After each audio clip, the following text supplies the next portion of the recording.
से पहले के क्लास में आपको हम स्केप वेलोसिटी और कक्षीय चाल बताए थे। हाँ, कक्षीय चाल मतलब क्या होता था? देखो भाई, ये कक्षीय चाल से जरा झूठे ने बोला, उसको क्रिटिकल वेलोसिटी भी तो बोल सकते थे क्योंकि पूरा चक्कर लगा लेता है। लेकिन उसको क्या कहते हैं? कक्षीय चाल। तो क्रिटिकल वेलोसिटी यानी क्रांतिक चाल जो मौत के कुआं में घूमने के लिए है, वैसे ही है आपके लिए कौन सा चीज? ये कक्षीय चाल होती है। अभी इसका मतलब हम आपको ये तो स्केप वेलोसिटी बताए थे। वीई यानी स्केप वेलोसिटी जो होता है वो कक्षीय चाल से √2 गुना ज्यादा होता है, ऑर्बिटल वेलोसिटी से √2 गुना ज्यादा होता है। नहीं तो 41% ज्यादा होता है। दोनों क्वेश्चन आता है, हालांकि ऐसे कहने को लिया है, यही पूछता है स्केप वेलोसिटी। इसकी वैल्यू 11.2 किलोमीटर पर सेकेंड होती है। अब दो चीजें इससे याद रखिएगा, कभी कभी किसी सैटेलाइट को छोड़ते हैं लोग, तो किसी भी सैटेलाइट को उड़ने के लिए, घूमने के लिए, मान लीजिए ये अर्थ है, पृथ्वी है, ठीक है, यह पृथ्वी है, इसके बाहर कोई चक्कर लगा रहा है, ये इसके बाहर क्या कर रहा है? चक्कर लगा रहा है। तो इसमें एक देखिए एक चीज हमसे, अगर इसकी कक्षीय चाल यानी ऑर्बिटल वेलोसिटी कम होगी तो गिर जाएगा इस पे, और अगर 41% ज्यादा या √2 गुना ज्यादा हो गया तो भाग जाएगा, पलायन कर जाएगा। क्या हो जाएगा? पलायन कर जाएगा। तो ऐसा नहीं पूछता है अब एग्जाम में, इस तरह से नहीं पूछता है कि कब गिरेगा, तो लड़का बता देता है कि जब इसका क्रिटिकल वेलोसिटी कम हो जाएगा तो गिर जाएगा। इधर घुमा दीजिएगा थोड़ा स्क्रीन। यहाँ पे नहीं पूछता, पूछेगा, और ये भी नहीं पूछता अब कि कब बाहर चला जाएगा। और सबको पता है कि भाई अगर मान लीजिए कि अगर यहाँ का पलायन वेग हो गया, अगर √2 गुना ज्यादा हो गया तो छोड़ के चला जाएगा। अब वो पूछता है इसका पाथ, रास्ता कैसे होता है, इस ऑर्बिटल इसका रास्ता किस तरह से होगा। देखिए सब लोग ध्यान से,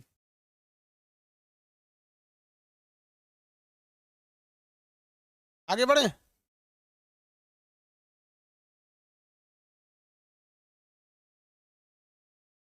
कोई भी हम अगर प्लेनेट लेते हैं, अर्थ पे ही तो ज्यादातर कोई भी सैटेलाइट घूमते हैं। तो ये मान लीजिए हमारी ये पृथ्वी है, पृथ्वी, इस पे दो कंडीशन है। जो भी उपग्रह घूमता है ना वो दीर्घवृत्त पर घूमता है। किस पर घूमेगा? दीर्घवृत्त पर, इलिप्ट पर घूमता है। दीर्घवृत्त यानी इलिप्ट पर घूमेगा। तो किसी भी उपग्रह को घूमने के लिए किसका चाहिए? दीर्घवृत्त चाहिए। दीर्घ वृत्त, वृत्त से बड़ा होना, इलिप्ट बोलते हैं। इलिप्टिकल पाथ पर घूमना चाहिए। कहेगा कि उपग्रह का पाथ कैसा होता है? इलिप्टिकल। लेकिन दो शर्त यहां रखिएगा, अगर वो पैराबोला बनेगा, कैसा बनेगा? पैराबोला, तो गिर जाएगा पृथ्वी पर। अगर वो पैराबोला बनेगा तो पृथ्वी पर गिर जाएगा। और अगर वो अति परवलय बनेगा, हाइपरबोला, तो फिर वो पृथ्वी को छोड़कर चला जाएगा। तो गिरने के लिए कंडीशन क्या है? अगर किसी को गिरता है, गिरता है कब? जब वो परवलय बनता है। परवलय, परवलय का मतलब आप इंटर में पढ़े होंगे, इस शेप में हल्का सा इसे बड़ा कर देते हैं तो क्या बन जाता है? परवलय। तो जब आप इसका आकार परवलय की तरह कर देते हैं, पैराबोला की तरह, तो ये गिर जाएगा। और अगर गायब हो जाएगा, गायब हो जाएगा कब? अति परवलय, हाइपरबोला।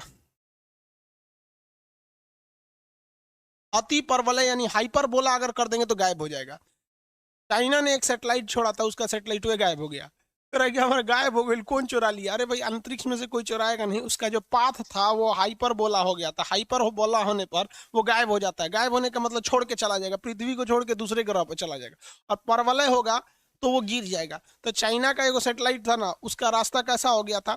हाइपर बोला हो गया था, अति परवलय, तो वो छोड़कर ही चला गया। तो फिर चाइना दिमाग लगाया, दूसरा सैटेलाइट छोड़ा, त्रानदाई नाम था उसका, त्रानदाई छोड़ा। तो पता चला कि उसका, उसने पाथ उसका परवलय कर दिया, थोड़ा सा घटा के किया परवलय। देखिए एकदम बड़ा होता है अति परवलय, उससे छोड़ा होता है परवलय, और ये हाई उसके बाद होता है आपका दीर्घवृत्त। तो होना कैसा चाहिए? दीर्घवृत्त। तो चाइना पहले क्या बनाया था? अति परवलय, गायब हो गया। फिर बनाया परवलय, तो गिर गया सारा प्रशांत महासागर में। उसके बाद उसका खोपड़िया काम किया, तब वो बनाता है दीर्घवृत्त। तो कोई भी उपग्रह किस पाथ पे घूमते हैं सर? दीर्घवृत्तीय कक्ष पर घूमते हैं सर। किस पाथ पर घूमेगा सर? दीर्घवृत्तीय कक्ष पर घूमेगा सर। हो गया?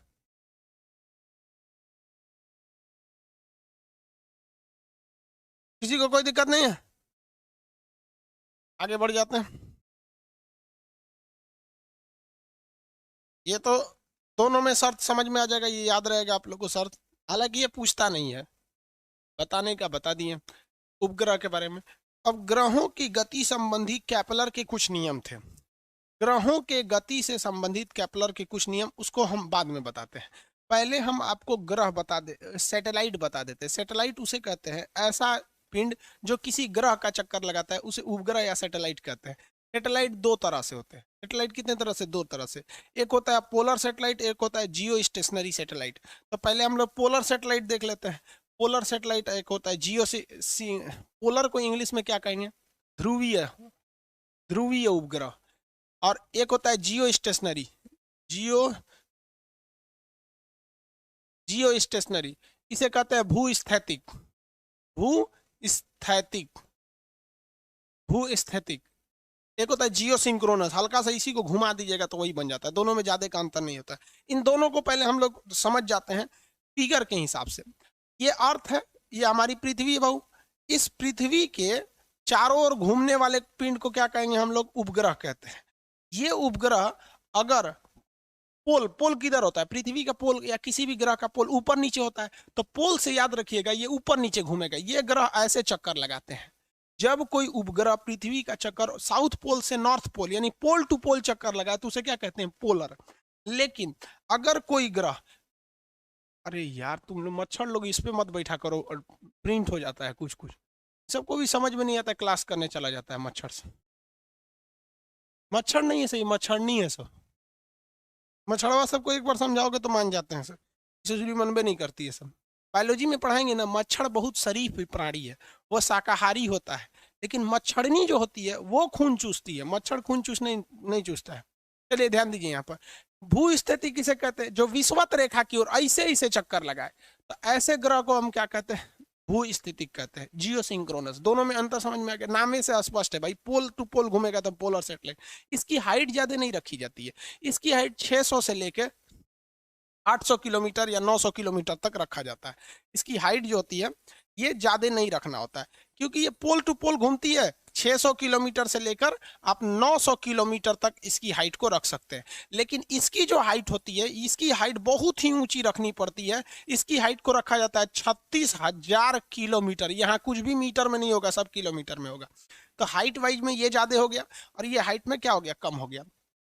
आगे देखिए, इसका जो मतलब स्पीड होता है, स्पीड, तो स्पीड की बात करेंगे, स्पीड यानी वेलोसिटी, ये 8 किलोमीटर पर सेकंड घूमता है।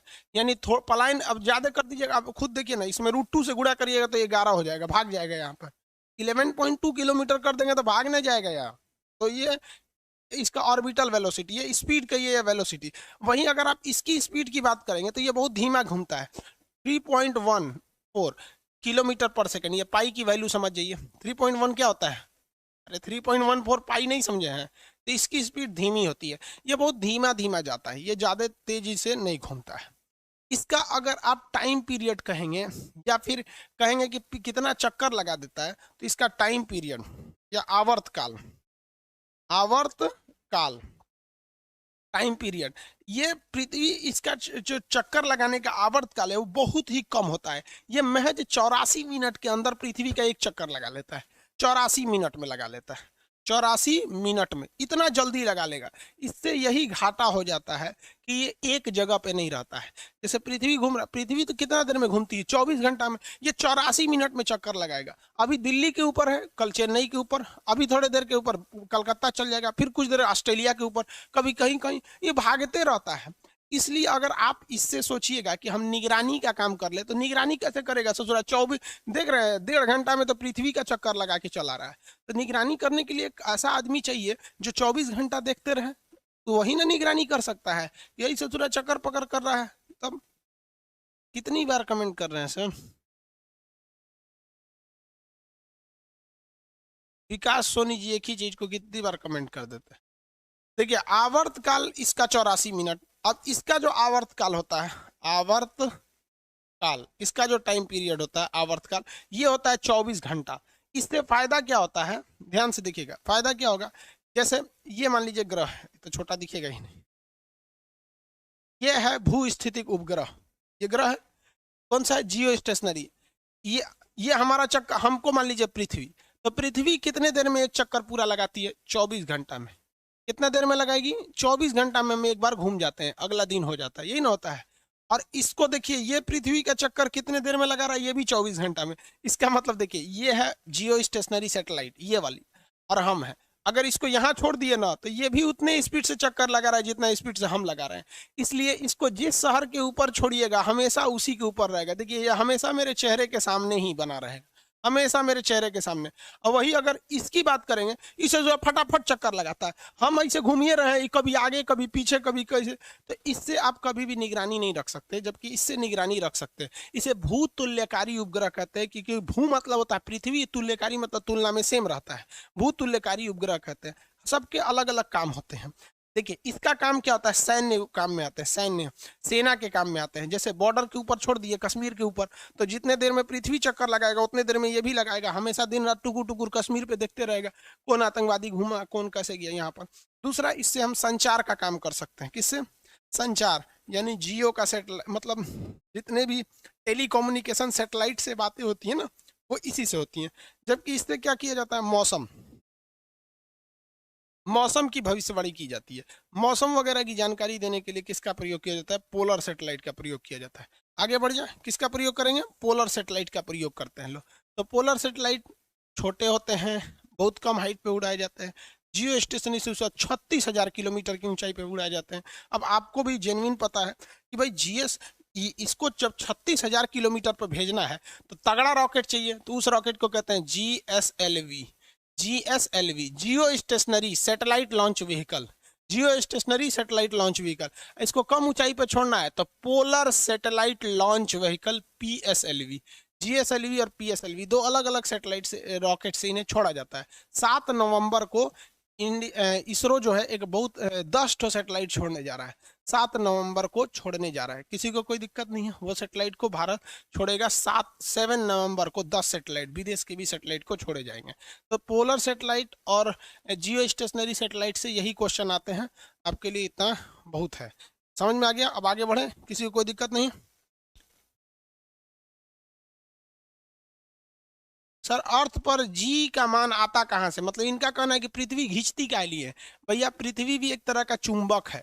जितना चुंबक आप घर में चुंबक सटा रहे हैं ना, ये चुंबक पृथ्वी से ही निकला है। तो पृथ्वी भी एक तरह का बहुत बड़ा विशाल चुंबक है, जिसके कोर में ये क्या नाम है आपका, निकल, आयरन, लोहा, ये सब है, जिस वजह से खिंचाव बल काम करता है पृथ्वी का, ये ग्रेविटेशन। और ग्रेविटेशन तो एक यूनिवर्सल फोर्स है, दुनिया के हर चीज के अंदर ग्रेविटेशन होती है, वो हर चीज को खींचता ही है। अगर बड़ा रहेगा तो ज्यादा खींचेगा, छोटा रहेगा तो कम खींचता है। पृथ्वी भी एक तरह का क्या है, चुंबक है।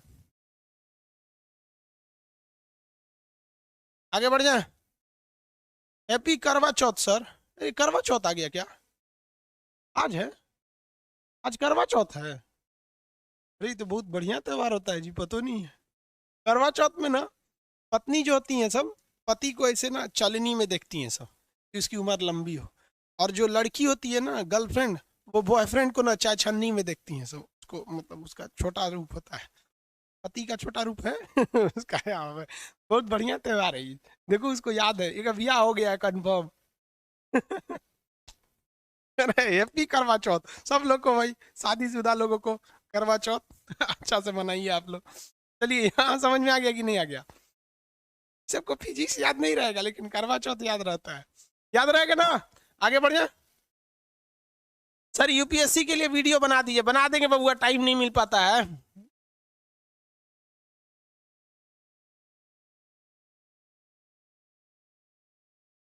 सर, ऑब्जेक्टिव के लिए क्या करें, एक बुक लाने जा रहे हैं, 10 दिन के अंदर अंदर 20-25-15 तारीख तक एक बुक आ जाएगा, उसी में ऑब्जेक्टिव बताइएगा। आगे बढ़े।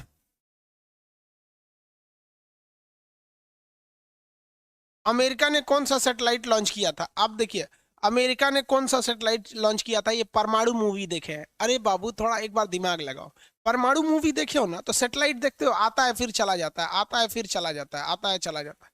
इसका मतलब वो एक जगह नहीं रहता है, तो आता है चला जाता है, मतलब पोलर सैटेलाइट लॉन्च किया था। जियो स्टेशनरी लॉन्च कर देता ना तो हमेशा वहीं रहता।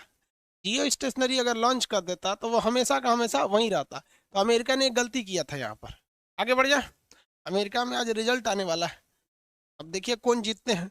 मतलब पोल के हिसाब से, मतलब आगे चल रहे हैं जो बाइडेन, और अभी थोड़ा सा पीछे चल रहे हैं ट्रम्प साहब। एक तो वीडियो बनाए हुए थे इन लोग पे आगे, अभी बिहार में भी इलेक्शन है, मध्य प्रदेश में भी चल रहा है इलेक्शन। छोड़िए, ये सब समझ में आ गया होगा आपको। अब हम केपलर के ग्रहों के गति संबंधित नियम बता दें। किसी को कोई दिक्कत नहीं है, केपलर के ग्रहों के गति संबंधी नियम पढ़ा देंगे अब।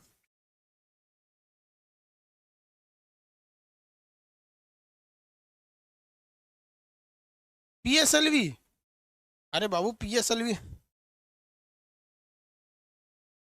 एक आदमी का कहना है कि सर पीएसएलवी का पूरा दिखाइए वीडियो वीडियो।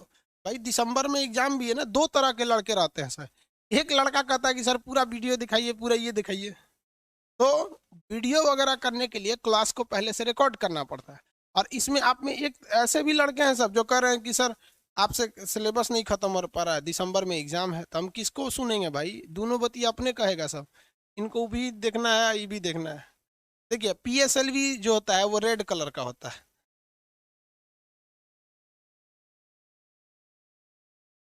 और जीएसएलवी ब्लैक कलर का होता है। पीएसएलवी और जीएसएलवी में यही अंतर होते हैं सर। पीएसएलवी थोड़ा सा छोटा होता है, जीएसएलवी थोड़ा सा बड़ा होता है।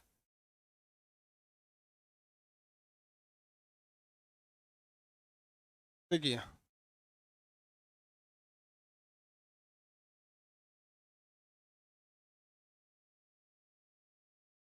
अरे हट ना यार, ये कहाँ से खुल गया, ये कहाँ से आ गया, इतना टैब खुले हुए हैं इसके।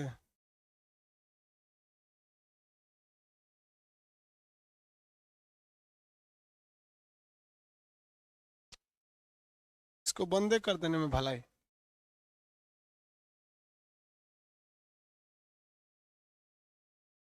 ये नीचे का आइकन का ही नहीं आ रहा है।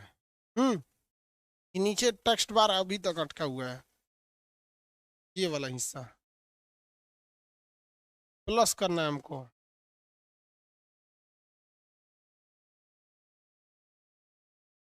ये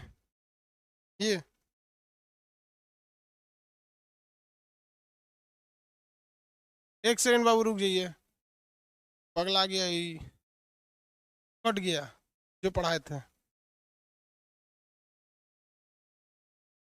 आइकनवा कहाँ से आएगा इसका,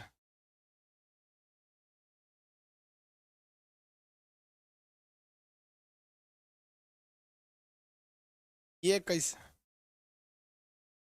एक सेकंड बाबू रुक जाइए, सिस्टम वो थोड़ा सा पगला गया है। सेव करेंगे कहाँ से, सेव करने वाला कहाँ से रहा है, रुक जाइए। वो कुछ नीचे का टेक्स्ट बार हट गया है, वो इमेज जो है उसको लाएंगे कैसे।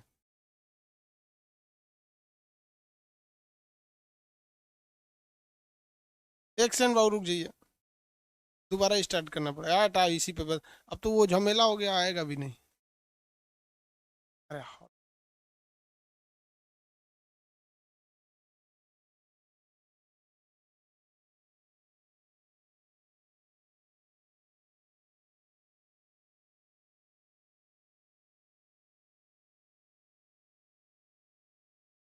1 मिनट रुक जाइए बाबू, फिर वही बात आ गया।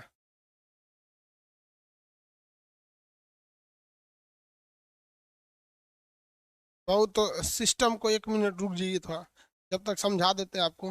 पोलर सेट शट डाउन कर दिया हम। सिस्टम ना थोड़ा थोड़ा सा पगला जाता है कभी कभी। सब इस सब चीज पे कभी 100% भरोसा नहीं करना चाहिए। चलिए जब तक क्वेश्चन पूछ लेते हैं। पोलर सेटेलाइट का जो रेवोल्यूशन टाइम होता है, पृथ्वी का एक चक्कर लगाने में कितना मिनट लेता है पोलर सेटेलाइट, फटाफट बताएंगे। पोलर सेटेलाइट कितना टाइम लेता है?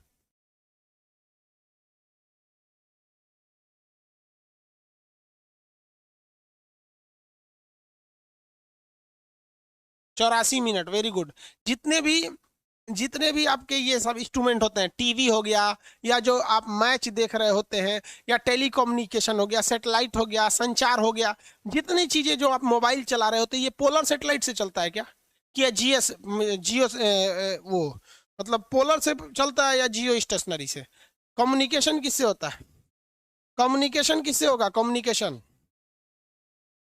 कम्युनिकेशन किससे होता है? वो फटाफट आंसर देंगे। कम्युनिकेशन के लिए कौन सी जरूरी है? जीएसएलवी। हाँ भाई, जियो स्टेशनरी। जियो स्टेशनरी को छोड़ने वाले रॉकेट का काम क्या नाम होता है? जियो स्टेशनरी को छोड़ने वाले रॉकेट का नाम होता है आपका GSLV रॉकेट।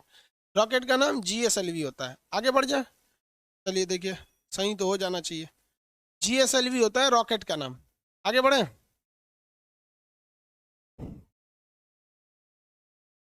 संचार उपग्रहों को कितनी ऊंचाई पर छोड़ा जाता है? जितने भी संचार उपग्रह हैं उन्हें कितनी ऊंचाई पर छोड़ा जाता है? संचार उपग्रहों को छोड़ने के लिए कितनी हाइट चाहिए? आ गया, सही हो गया। कभी कभी पगला जाता है।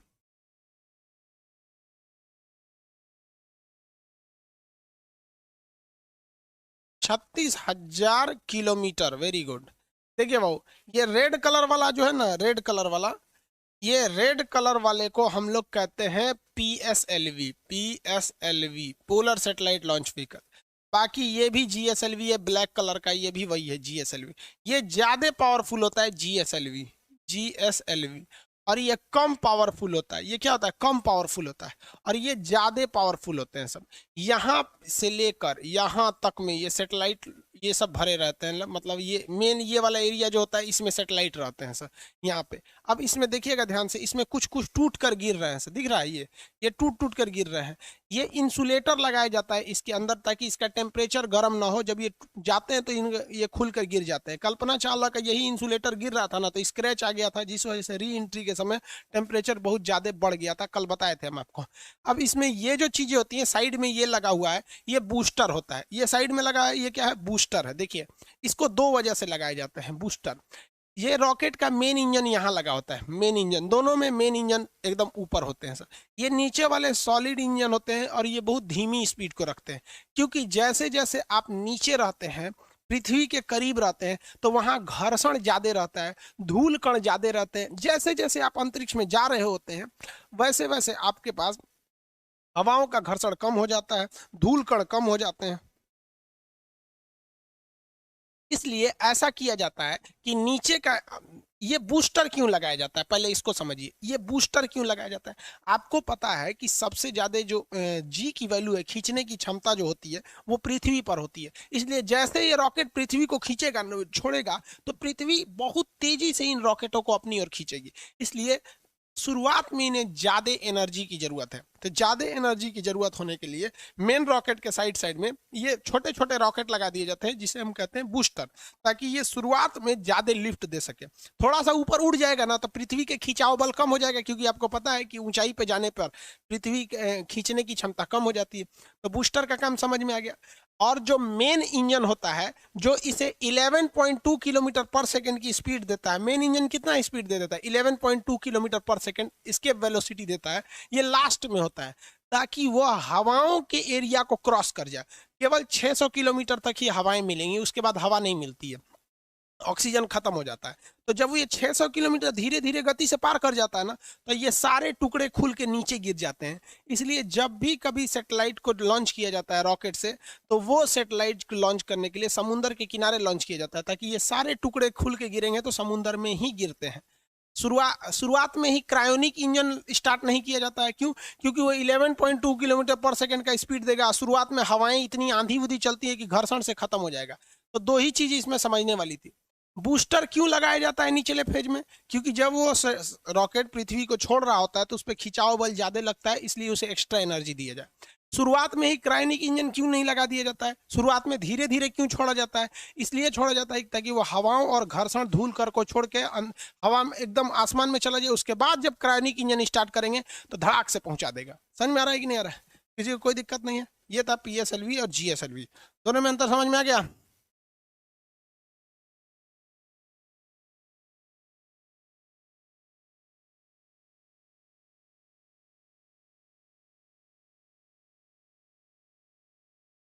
सोमेश तिवारी क्या बोल रहे हैं जी? Class cancel? कहाँ कैंसिल है रे बकलोल भाई, क्या क्लास है ले रहे हैं? आगे बढ़े। ये तो उपग्रह हो गए सब, PSLV GSLV सब समझ में आ गया आप लोग को। अगला आप समझ आ देते हैं कैपलर के नियम।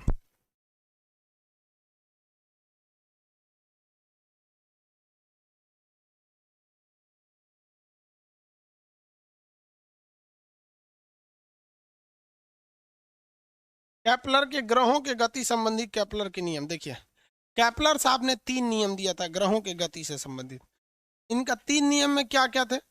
पहला जो इन्होंने नियम दिया, उन्होंने कहा कि जो सूर्य होता है वो कभी, सूर्य जो है वो चक्कर नहीं लगाता। ये तो कोपरनिकस ने बताया था। देखिए, इनका कहना था कि कोई भी ग्रह जो है वो सूर्य का चक्कर लगाता है और वो इलिप्ट पे लगाता है। किस पे लगाता है? इलिप्ट पे लगाता है। इलिप्ट मतलब दीर्घवृत्त पर लगाता है।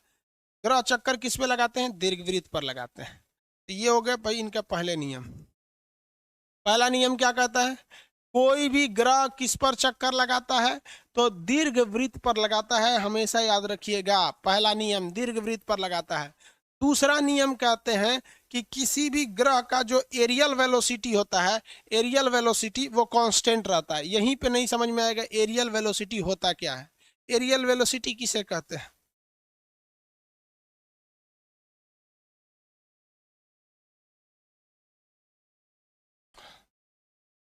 देखिए, एरियल वेलोसिटी का मतलब होता है कि सेम एरिया को कवर करना, सेम एरिया को कवर करना।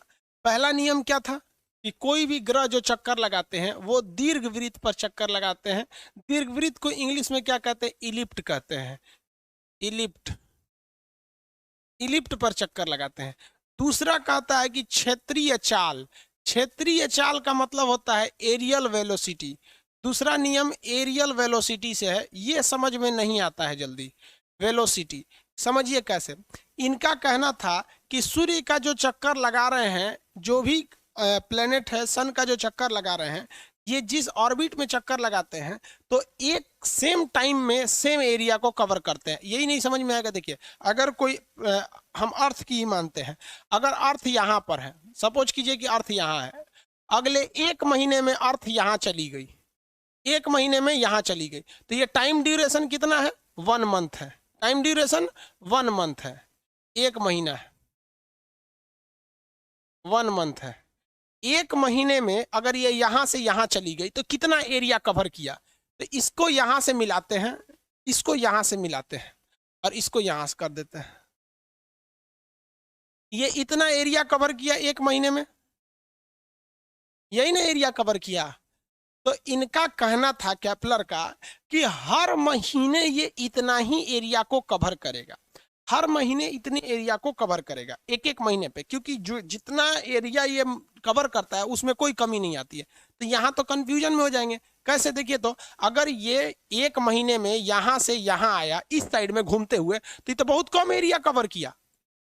अब केपलरवा बोल रहा है कि सेम एरिया कवर करेगा। आप बताइए, सेम एरिया कवर किया? नहीं किया।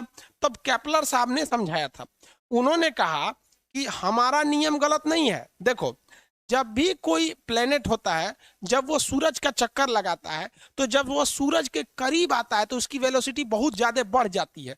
तो सूरज के करीब आएगा ना, यहाँ रहेगा, मान लीजिए यहाँ आया, तो ये तो करीब आ गया सूरज के। तो उन्होंने कहा था कि जब सूरज के करीब आ जाएगा तो इसका वेलोसिटी बहुत तेज बढ़ जाएगा। तो अब जब बहुत तेज बढ़ जाएगा तब ये 1 मंथ में बहुत ज्यादा दूरी तय कर लेगा, 1 माह में ज्यादा दूरी तय कर लेगा। देखिए, यहाँ पर 1 महीना में यहां से यहां गया था, लेकिन उसी 1 महीने में वही रास्ता इधर भी है, ये बहुत ज्यादा दूरी तय कर लिया, क्योंकि इलिप्ट में सूरज एक साइड में होता है। अब यहां से यहां एरिया मिलाइए, तो उन्होंने कहा था कि अब एरिया मिला लीजिए। देखिए, अब एरिया बराबर हो जाएगा। उन्होंने कहा था कि अब एरिया क्या हो जाएगा? बराबर हो जाएगा। दोनों सेम एरिया तय कर लिए, क्योंकि ये एरिया पतला है इसलिए लंबा लग रहा है, ये एरिया चौड़ा है इसलिए छोटा लग रहा है। तो एरिया क्या होगा? सेम होगा। एरिया क्या होगा? सेम होगा। सेम एरिया कैसे होगा? तो उन्होंने इसी को समझाया था कि जब सूरज से वह दूर जाता है तो धीरे धीरे जाता है ताकि एरिया मेंटेन कर सके। जब वो सूरज के करीब आता है तो बहुत तेज हचाक से घूम जाता है कि ज्यादा एरिया को सेम टाइम में कवर किया जा सके। तो ये केपलर का सेकंड नियम है। सेकंड नियम जल्दी समझ में नहीं आता है, किसी को कोई दिक्कत नहीं ना। सेकंड एरिया नियम कहता है कि एरियल वेलोसिटी हमेशा कांस्टेंट रहती है। एरियल वेलोसिटी हमेशा क्या रहेगी? कांस्टेंट रहेगी। किसी को कोई दिक्कत है नहीं? एरियल कोई भी ग्रह पहला नियम क्या है कि हमेशा कोई भी चीज सर्किल पे नहीं घूमता है, इलिप्ट पर घूमता है। किस पर घूमता है? इलिप्ट पर। इलिप्ट में कभी भी जो होता है सन जो होता है सेंटर पे नहीं होते, किनारे होता है। तो ये तो पहला नियम हो गया। दूसरा नियम एरियल वेलोसिटी यानी क्षेत्रीय चाल। क्षेत्रीय चाल हमेशा कांस्टेंट रहती है, यानी सेम टाइमिंग में सेम एरिया लेता है, इसलिए जब दूर जाता है तो धीरे घसकता है और करीब आता है तो हचाक से घसक जाता है, ताकि दोनों टाइम पे एरिया को बैलेंस किया जा सके। सेकेंड नियम में कोई प्रॉब्लम नहीं है, तो कहिए कि आगे बढ़े। किसी को कोई दिक्कत नहीं है?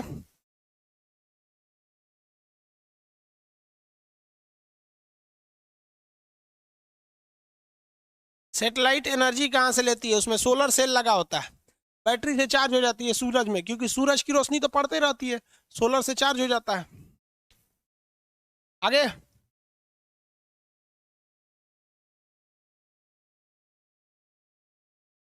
No problem.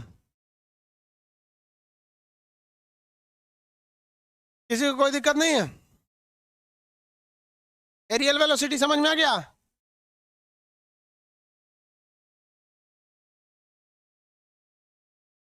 नहीं समझ में आया? एक दो कर ऐसा सर, फिर से उन का ध्यान दूसरे ओर था। सब लोग को समझ में आ गया। एरियल वेलोसिटी का मतलब होता है एरिया।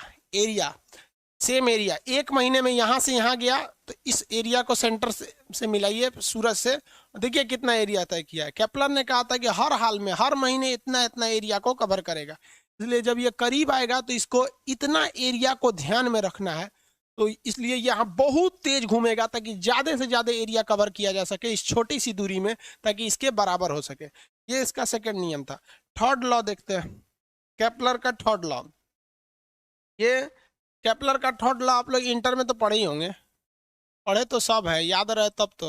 इंटर में तुम लोग दूसरा काम कर रहा होगा, कोई ना कोई पसंद आई होगी तुम लोग को, उसके पीछे लगा होगा, समझ में कौन चीज आने वाला है। देखिए जो इलिप्ट होता है ना, इलिप्ट, इसके अंदर डायमीटर नहीं होता है, इसके अंदर डायमीटर नहीं होता है। याद रखिएगा, इलिप्ट के अंदर डायमीटर नहीं होता है, जबकि इसका एक अक्ष होता है, एक्सिस होता है, और दो एक्सिस होता है। एक छोटा वाला एक्सिस जिसे हम लोग कहते हैं सेमी एक्सिस, और ये जो बड़ा वाला होता है इसे कहते हैं मेजर एक्सिस। इसे क्या कहते हैं? Major axis. हिंदी में कहते हैं इसे दीर्घ अक्ष, और इसे कहते हैं लघु अक्ष। इसे क्या कहते हैं? लघु अक्ष। समझ में आ गया कि नहीं आ गया? तो हमें मतलब है दीर्घ अक्ष से। हमें किससे मतलब है? दीर्घ अक्ष से। तीसरा नियम समझाने जा रहे हैं, पहले नियम कानून समझिए, मैथ पढ़े नहीं होंगे इसलिए दिक्कत हो रहा होगा। ये है आपका दीर्घ अक्ष। ये क्या है? दीर्घ अक्ष है। इसे 2a से दिखाते हैं। किसे दिखाते हैं? 2a से। ये 2a है, टोटल कितना है? 2a है। ये नियम है, आपको मानना पड़ता है इतना कि इसको हम 2a से दिखाते हैं। तो आधा कितना हो जाएगा? a हो जाएगा। आधा कितना हो जाएगा? a हो जाएगा। तो ये इसका है दीर्घ अक्ष है, मेजर एक्सिस है। ये इसका क्या है? मेजर एक्सिस दीर्घ अक्ष है। ये वैसे ही काम करता है जिस तरह से किसी सर्किल के अंदर वो डायमीटर काम करता है। तो तीसरा नियम समझने से पहले देखिए, ये कोई, मान लीजिए ये कोई प्लेनेट है, ये अर्थ है। यहाँ पे क्या है? अर्थ है। सूरज इधर होगा कहीं, हमको सूरज से खास मतलब नहीं, अर्थ से मतलब है। उन्होंने कहा था, केपलर ने, कि आप हमें किसी भी अर्थ के, किसी भी ग्रह के, किसी भी ग्रह के घूमने वाला रास्ता बता दीजिए कि वो किस रास्ते पर घूम रहा है, तो हम ये पता कर लेंगे कि उस रास्ते का मेजर एक्सिस यानी दीर्घ अक्ष क्या है, यानी एक तरह का कहिए तो व्यास क्या है, उसका डायमीटर क्या है, एक तरह से कहिए तो हम इस डायमीटर की मदद से बता देंगे कि वो पूरा एक चक्कर कितने देर में लगा लेगा, एक चक्कर कितनी देर में लगा लेगा। समझ में आ गया कि नहीं आ गया? तो भाई तो केपलर बहुत होशियार था, ससुरा रास्ता बता दीजिए, हर रास्ते से जाएगा तो बता देगा कितना देर में पहुंचेगा। कैसे?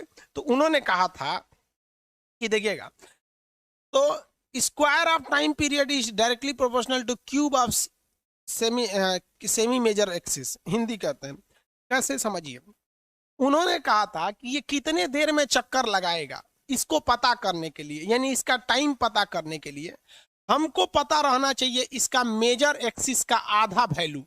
ये तो पूरा मेजर एक्सिस है यानी दीर्घ अक्ष है, तो हमें आधा अक्ष चाहिए, आधा अक्ष, यानी इसको स्मॉल ए से दिखाते हैं। हमें क्या चाहिए? आधा एक्सिस चाहिए, पूरा एक्सिस नहीं चाहिए। क्या चाहिए? आधा एक्सिस। हमें आप रास्ता बताइए कौन ग्रह का पता करना है, बृहस्पति का पता करना है या शनि का, तो हम टेलीस्कोप की मदद से उसका ये आइडिया लगा देंगे कि उसका दीर्घ अक्ष कितना है।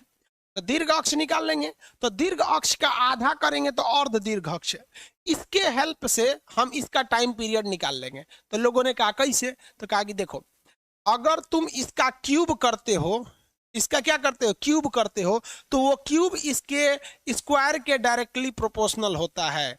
स्क्वायर के डायरेक्टली प्रोपोर्शनल होता है। स्क्वायर के कितने होता है, डायरेक्टली प्रोपोर्शनल।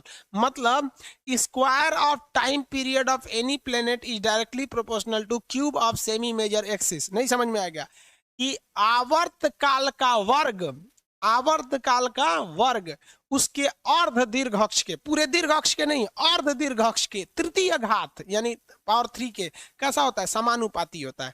इसको नहीं समझ में आया होगा, अब आप दोबारा समझिए, समझ में नहीं आया होगा दोबारा समझिए।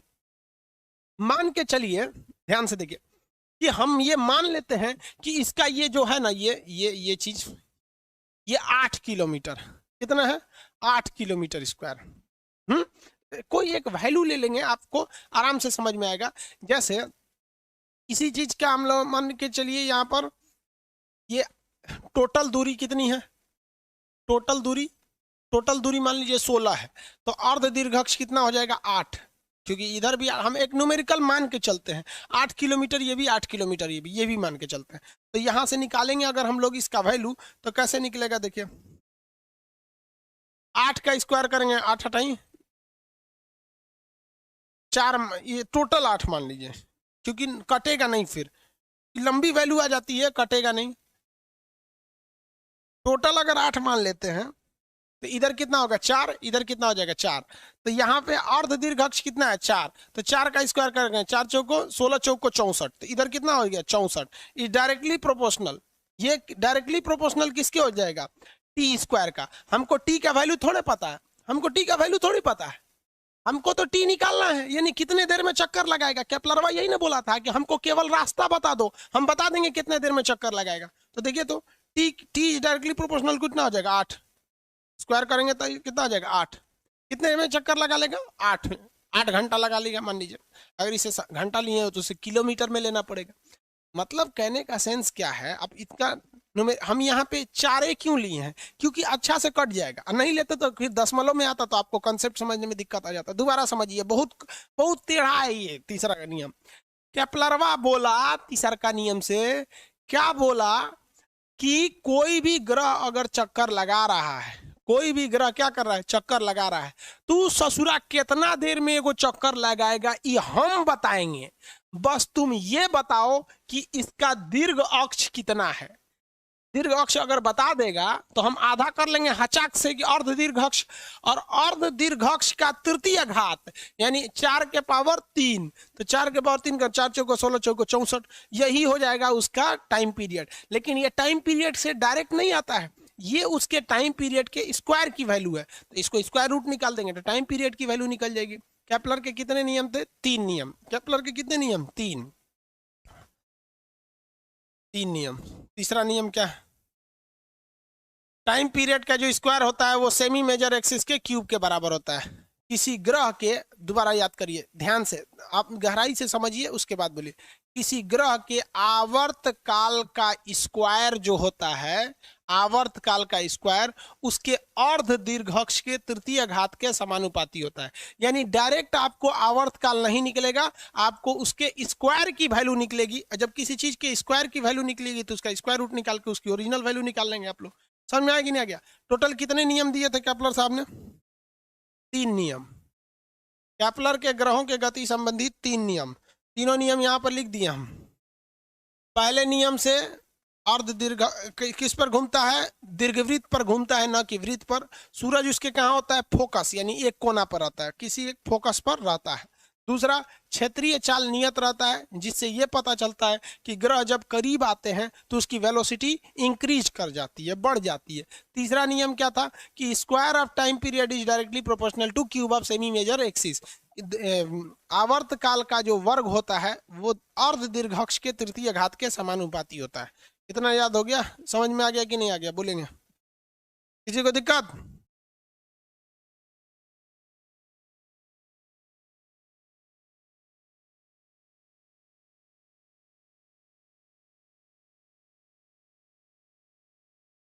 सर स्पेस में फ्रिक्शन नहीं रहता है तो ब्रेक कैसे लगेगा? कोई जरूरी है? आप पावर कम कर दीजिए तो वो भी तो ब्रेक का काम करता है। ब्रेक अचानक रोकता है, लेकिन अगर आप पावर को कम कर देंगे तो ऑटोमेटिक वो कोई भी चीज क्या हो जाती है, थोड़ी स्लो मोशन में हो जाती है। ग्रेविटेशन काम करता है ना। खाली एक की और सोचते हैं लोग कि अर्थ में फ्रिक्शन काम नहीं करता। ग्रेविटेशन क्या, फ्रिक्शन का, ग्रेविटेशन भी तो किसी चीज को रोक देगा। कोई प्रॉब्लम नहीं है।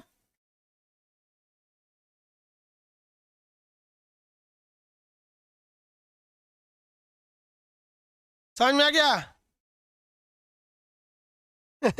एक तो पूछ रहा है सर, केपलर को ई फॉर्मूला कौन बताया था? अरे बकलोलो, हाँ केपलर बहुत बड़ा वैज्ञानिक था।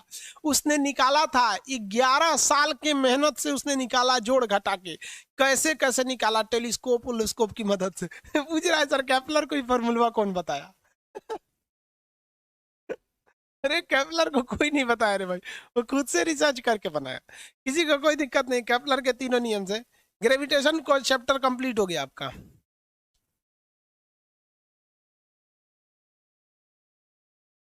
हम दिख नहीं रहे हैं? अरे बेवकूफ कहीं का, हम कहीं नहीं दिखेंगे, हम इधर कमेंट देख रहे हैं। आगे बढ़े।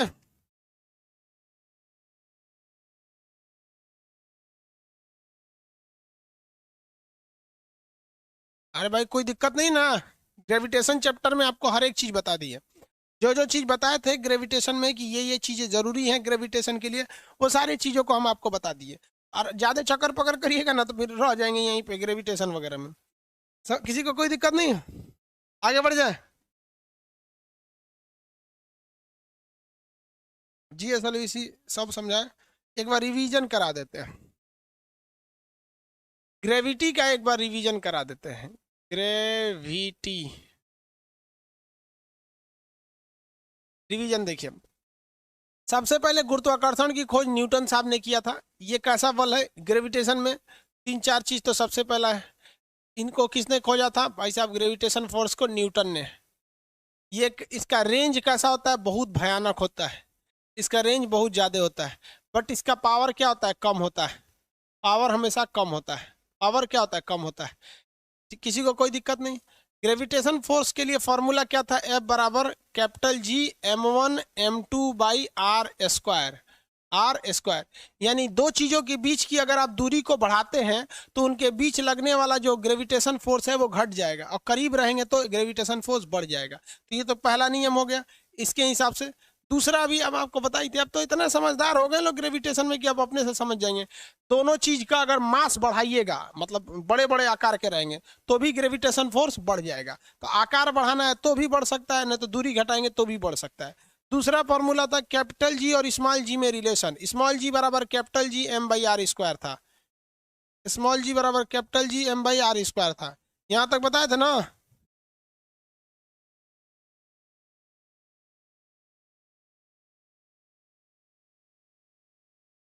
सर हमको बायोलॉजी के क्लास बिल्कुल समझ में नहीं आ रहा है।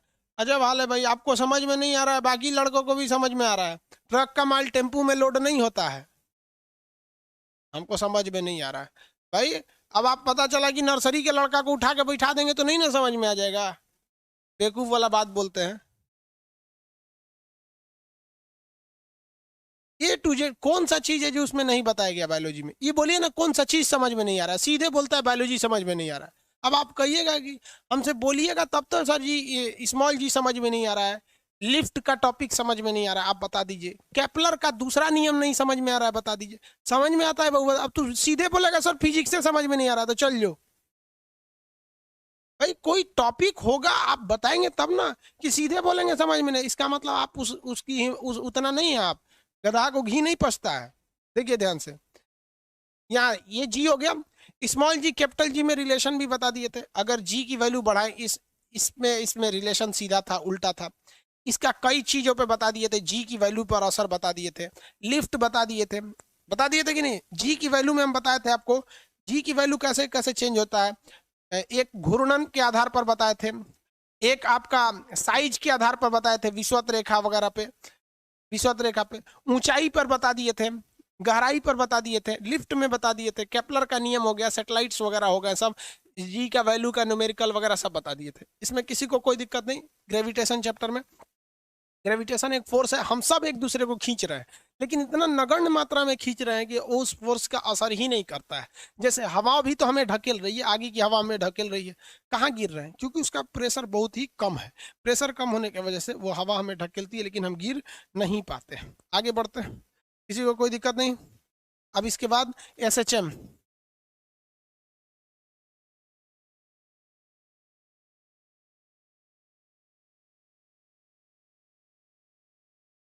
SHM वाला देखें,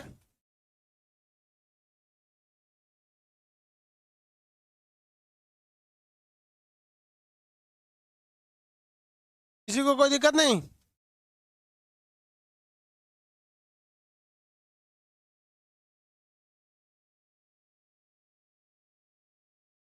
चलिए देखिए, SHM अगला चैप्टर है आपका सिंपल हार्मोनिक मोशन। ये उतना ही इंपॉर्टेंट है ना बाबू जितना कि ग्रेविटेशन इंपॉर्टेंट है। ग्रेविटेशन एक बहुत बड़ा चैप्टर होता है, बट उसको ना खंड खंड में पढ़ते पढ़ते आराम से समझ में आ जाएगा, पता ही नहीं चलेगा। केपलर बताए, उसके पीछे उपग्रह बताए थे, कक्षीय चाल बता दिए थे, स्केप वेलोसिटी बताए थे, पलायन वेग बताए थे, सारा चीज बता दिए। SHM कैसे कहते हैं? सिंपल हार्मोनिक मोशन, जिसे शॉर्टकट में SHM कहते हैं। हिंदी में इसका नाम होता है सरल आवर्त गति। हिंदी में क्या कहेंगे? सरल आवर्त गति, SHM, सरल आवर्त गति, SHM, simple harmonic motion, SHM, simple harmonic motion, SHM। ये क्या चीज होता है भाई साहब? तो देखिए, अगर कोई चीज किसी एक खास पॉइंट के चारों ओर घूम रही है ना, तो उसे SHM के नाम से जानते हैं, सिंपल हार्मोनिक मोशन के नाम से जानते हैं। इसमें सबसे जरूरी चीज होता है आपका लोलक। लोलक इंग्लिश में कहेंगे, लोलक को इंग्लिश में कहते हैं पेंडुलम। पेंडुलम, ये चैप्टर थोड़ा सा पहले बेसिक बता देते हैं, फिर आपको समझ में आएगा SHM। अभी हम SHM नहीं बता रहे हैं, पहले हम आपको पेंडुलम समझा देते हैं, उसके बाद फिर आएंगे SHM पर। SHM पर अभी आपको बताएंगे। देखिए, पेंडुलम क्या चीज होता है? जब आप किसी चीज को कहीं बांध देते हैं, कहीं बांध देते हैं और उसमें किसी चीज को लटका देते हैं, क्या करते हैं? लटका देते हैं ऐसे, तो इसी को हम लोग कहते हैं पेंडुलम। जहां से आप इसे बांधे हुए हैं, ये वाली पॉइंट जहां से आपने इसे बांध रखा है, इसे हम सस्पेंशन कहते हैं। क्या कहते हैं? सस्पेंशन। निलंबन, कौन सी बिंदु? निलंबन बिंदु। कौन बिंदु? निलंबन बिंदु कहते हैं। तो जहां से पेंडुलम को बांधे हुए हैं वो निलंबन बिंदु कहलाता है। जैसे यहाँ पे मेरा हाथ निलंबन बिंदु हो जाएगा, हम इसको बांध के पकड़ के ऐसे लटका रहे हैं, तो ये निलंबन बिंदु हो जाती है। अब इसमें लंबाई की गणना कैसे करते हैं? तो कंफ्यूजन हो जाता है लंबाई को लेकर, तो याद रखिएगा यहाँ लंबाई नहीं होता है, यहाँ इफेक्टिव लंबाई को गिना जाता है, यानी प्रभावी लंबाई। अब ये इफेक्टिव लेंथ क्या चीज होती है, समझिए इसे। जैसे ये धागा है, धागा, तो कुछ लोग कहेंगे नहीं सर धागे की लंबाई लेना है, कुछ लोग कहना है कि सर ये पूरी बॉडी की भी लंबाई जोड़ना है। नहीं, इस बॉडी का सेंटर ऑफ मास कहाँ था? सेंटर ऑफ मास पढ़ा दिए, बीच में रहता है।